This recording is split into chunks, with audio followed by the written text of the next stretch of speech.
बुद्ध जयंती हे बुद्ध पौर्णिमा म्हणून साजरी करण्यात येते. तसेच भारतातच नाही तर अनेक देशातही साजरी करण्यात येते. तसेच श्रीलंका, नेपाळ हे बुद्ध जयंती साजरी करण्यात येते. बुद्ध पौर्णिमा म्हणजे या दिवशी बुद्धांना ज्ञान प्राप्त झाले होते आणि याच दिवशी त्यांना मृत्यूसुद्धा आला होता. आणि हे भारतातच नाही तर अनेक देशामध्ये हे बुद्ध जयंती साजरी करण्यात येते. आणि बुद्धाचा संदेश भारतातच नव्हे तर पूर्ण जगाला एक शांतीचा संदेश देऊन गेलेले आहेत तथागत गौतम बुद्ध. म्हणजे बौद्ध धर्मातील प्रमुख सण मानला जातो.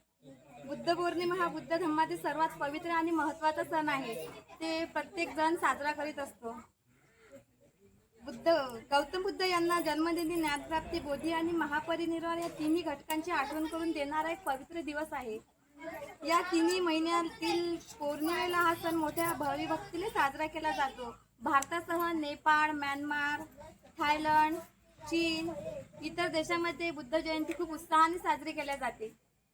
भगवान बुद्धाचा जन्म इसवी सन 563 मध्ये लिंबिनी इथे झाला होता. त्यांचे बालपणीचे नाव सिद्धार्थ गौतम होते. त्यांचे वडील राजा शुद्धोधन आणि आई महाराणी महामाया होत्या. राजघराण्यातील जन्म असूनही सिद्धार्थांना जीवनातील दुःख, रोग, वार्धक्य आणि मृत्यू विषयांचे प्रश्न पडू लागले.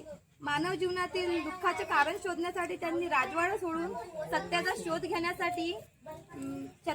घेण्यासाठी कठोर तपश्चर्या केली. अनेक वर्षाच्या साधनेनंतर बिहारमधील बौद्धगया येथे पिंपळाच्या झाडाखाली त्यांना ज्ञानप्राप्ती झाली. त्या क्षणापासून ते बुद्ध म्हणून ओळखले जाऊ लागले. बुद्ध म्हणजे जागृत झालेला किंवा ज्ञान प्राप्त केलेला आणि जगाचा मध्यम मार्ग, अहिंसा, करुणा, सत्य, समता आणि शांततेचा संदेश दिला. बुद्धांचे 4 अत्यशील सांगणे: दुःख, दुःखाचे कारण, दुःखाचा नाश आणि दुःखाचा नाशाचा मार्ग. त्यांनी अष्टांगिक मार्ग सांगितला: सम्यक दृष्टी, सम्यक संकल्प, सम्यक वाणी, सम्यक कर्म, सम्यक आजीवन, सम्यक प्रयत्न, सम्यक स्मृती, सम्यक समाधी. या शिकवणी आजही मानवाला योग्य मार्ग दाखवतात. बुद्ध पौर्णिमेच्या दिवशी बौद्ध विहारामध्ये प्रार्थना, धम्मप्रवचन, ध्यान आणि समाजसेवा कार्यक्रम आयोजित केले जाते. लोक बुद्धाच्या मूर्तीला फुले अर्पण करून मेणबत्त्या लावतात आणि त्रिसर पंचशील घेऊन ग्रहण करतात.